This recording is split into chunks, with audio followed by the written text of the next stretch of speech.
A very good morning. In the first term, we learned about the biosphere.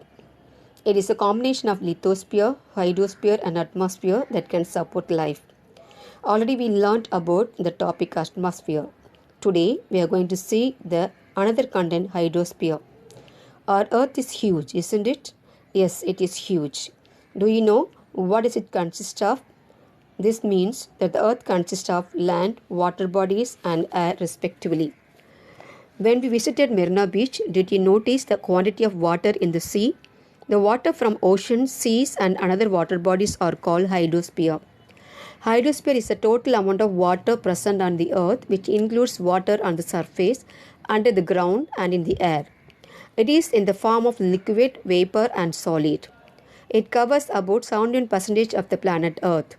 97% of water is salt water, and rest of 3% of water is fresh water that found in ground, lakes, rivers, and also frozen as ice in the form of glaciers and icebergs.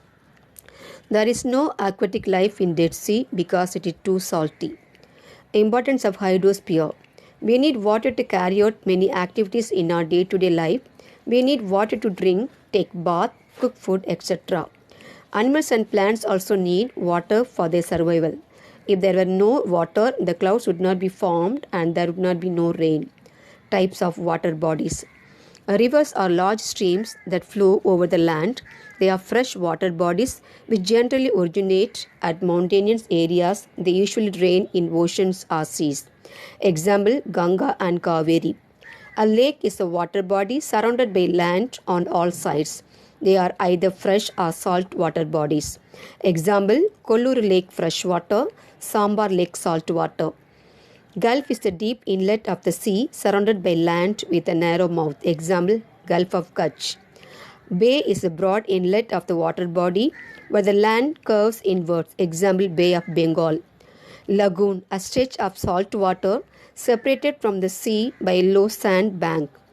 Example, Lake Chilika in Odisha. A strait is a narrow stretch of water which joins two larger water bodies. Example, Park Strait connects Bay of Bengal and Indian Ocean. Waterfall forms when a river stream flows from a great height. Example, Kuttalam waterfalls. Oceans are vast water bodies that usually separate continents from one another. Ocean water is salty in nature. There are 5 oceans on Earth. They are the Pacific Ocean, Atlantic Ocean, Indian Ocean, Southern Ocean, and Arctic Ocean. Seas are also vast water bodies but smaller than oceans in size. They are partly closed by land and opens up to the ocean. Sea water is salty in nature. Example, Arabian Sea.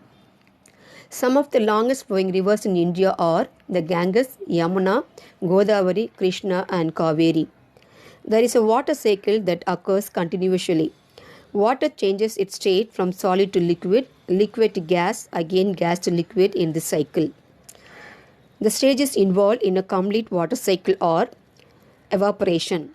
The heat energy of the sun falls on the water bodies like oceans, seas, lakes, rivers, etc. The water slowly evaporates as vapors into the air. Condensation. As the vapors rise high, the cooler temperatures make them cool down and turn back into liquid.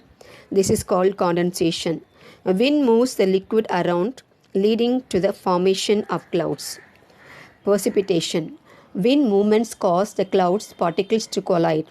They become rain-bearing clouds and fall back onto the Earth's surface by the process known as precipitation. This may occur in the form of rain, hail, snow, or dew, depending upon the temperature conditions. Infiltration. The water either runs off into oceans, rivers, and ground surface or is absorbed into the soil. This cycle continues. Earth is made up of land, water, and air. Water is necessary for all life forms. 3% of water is fresh water.